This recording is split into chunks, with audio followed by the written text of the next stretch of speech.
Привет! Сегодня у нас разговорное видео, и мы поговорим о диафрагме и о том, зачем о ней вообще знать тем, кто тренируется, тем, кто тренирует и всем остальным. Диафрагма – это самая мощная мышца в нашем теле, но мы ее никак не можем ни пощупать, ни увидеть, потому что она находится внутри нашего туловища и является перегородкой между грудной клеткой и брюшной полостью, а также является опорой для позвоночника и для внутренних органов. Диафрагма – это мышца. Это основная мышца вдоха. За счет диафрагмы происходит вдох. Диафрагма имеет куполообразную форму, как зонтик или, забыла слово, или как шапочка гриба, или как медуза.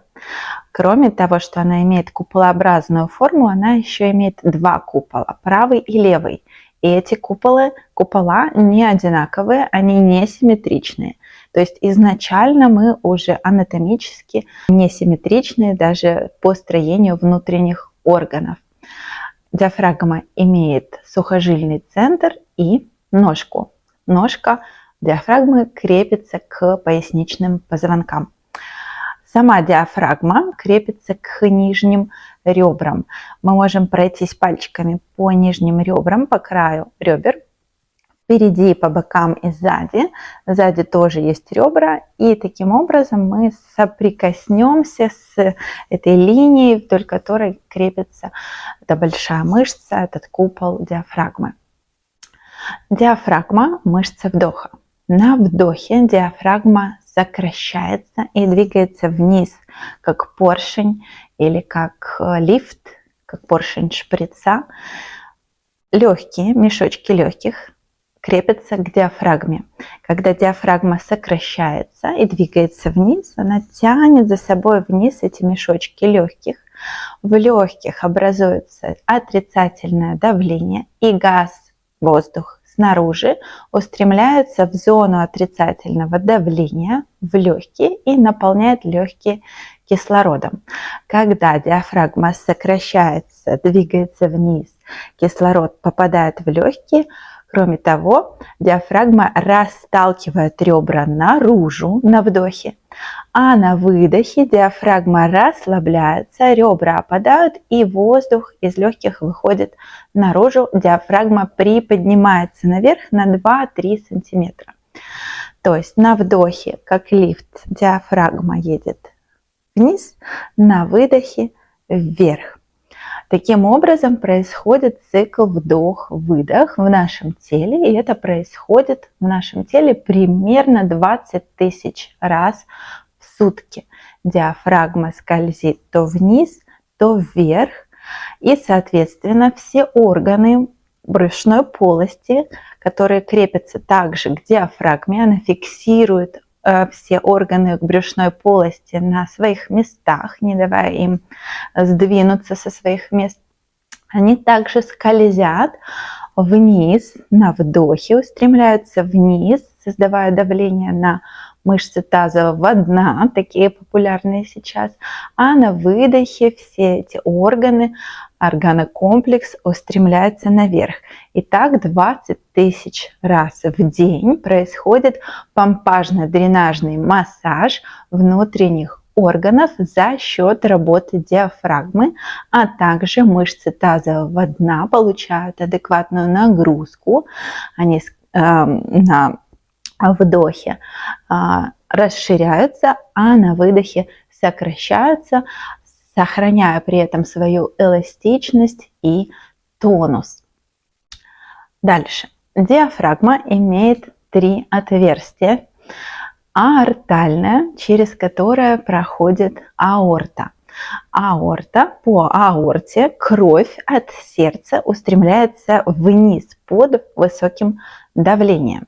Если имеются какие-то спазмы диафрагмы и пережимается аортальное отверстие, то, соответственно, мы получаем повышенное артериальное давление или гипертоническую болезнь, потому что кровоток аортальный затруднен через аортальное отверстие. Дальше. Второе отверстие в диафрагме – это венозное. Через него проходит полая вена, и кровь по венам устремляется снизу вверх от движения мышц и работы диафрагмы.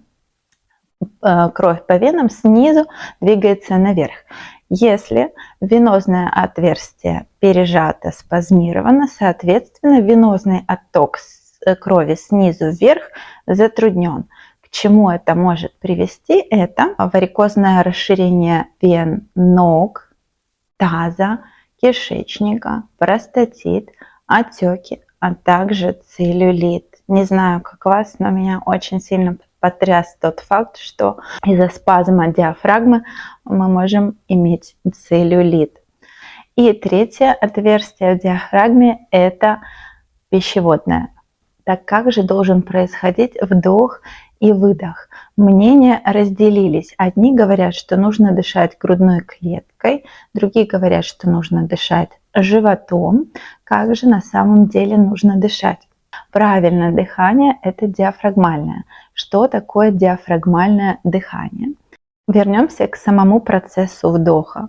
Когда на вдохе диафрагма сокращается и двигается вниз, ребра расширяются наружу. И вдох происходит во все направления одновременно. В передние ребра, в боковые ребра, в задние ребра, в живот, в бока, вниз в тазовое дно, так как органы двигаются вниз, а также в грудную клетку и даже в верхние ребра. Во все направления на вдохе идет расширение, а на выдохе ребра опадают, живот подтягивается и воздух выходит. Такое дыхание нам присуще в спокойном состоянии. При высокоинтенсивных физических нагрузках, а также при стрессе включается поверхностное дыхание, когда дыхание идет только вверх в верхние ребра, и это вполне нормально, естественно и физиологично. Но в обычной жизни, когда нет стрессовой ситуации, дыхание должно возвращаться к диафрагмальному. Что же происходит, когда дыхание не вернулось из стрессовой ситуации в диафрагмальное, а осталось в верхнем состоянии, и вдох идет не во все стороны вперед и вниз, а вверх, в шею, в верхние ребра? Тогда у нас подключаются вспомогательные мышцы вдоха. Это мышцы шеи и мышцы верхнего плечевого пояса. Мышцы шеи – это грудино-ключично-сосцевидные. Вот они здесь хорошо контурируются. ГКСМ справа и слева.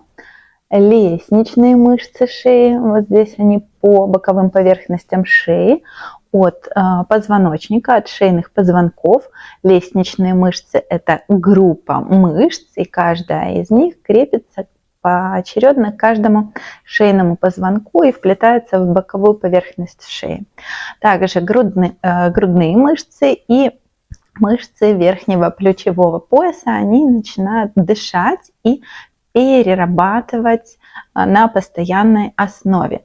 Если они работают на постоянку, они спазмируются и пережимают нам шею и верх спины. Ну и что скажете вы? Дело в том, что через шею под ключицами у нас проходят сосуды и нервные пучки, шейно-плечевое сплетение. Часть из них идет в руки, часть в грудную клетку. Если мышцы зажаты, мышцы шеи, мышцы верха спины, они пережимают сосуды и нервные окончания. Как это может ощущаться? Это может ощущаться холодными руками, покалыванием в кончиках пальцев, онемением рук, слабость рук, компрессия шейных позвонков из-за того, что лестничные мышцы, сокращаясь, утягивают голову вперед. Это может ощущаться как нехватка воздуха, может появиться одышка, головные боли, боль между лопатками, общий низкий уровень энергии, слабые мышцы живота, также боль в пояснице, головокружение. Обычно эти все симптомы мы, конечно, не связываем с работой диафрагмы, с какой-то дисфункцией, с каким-то сужением отверстий в диафрагме. Вот почему важно знать о работе диафрагмы и о том, на что она влияет.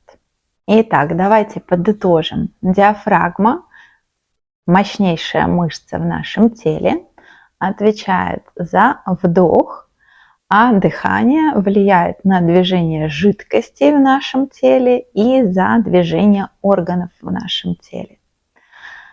Дисфункции диафрагмы могут вести к самым разным неприятным последствиям, которые мы напрямую никогда не связываем с дисфункцией диафрагмы.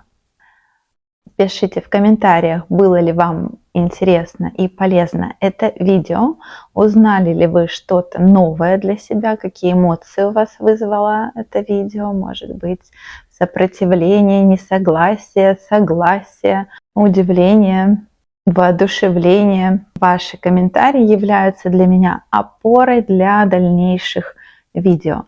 И если вы хотите практическое занятие по дыханию, чтобы включить диафрагму, убрать спазмы диафрагмы, также пишите в комментариях, и я сниму видео на эту тему. До встречи в следующих видео. Пока-пока.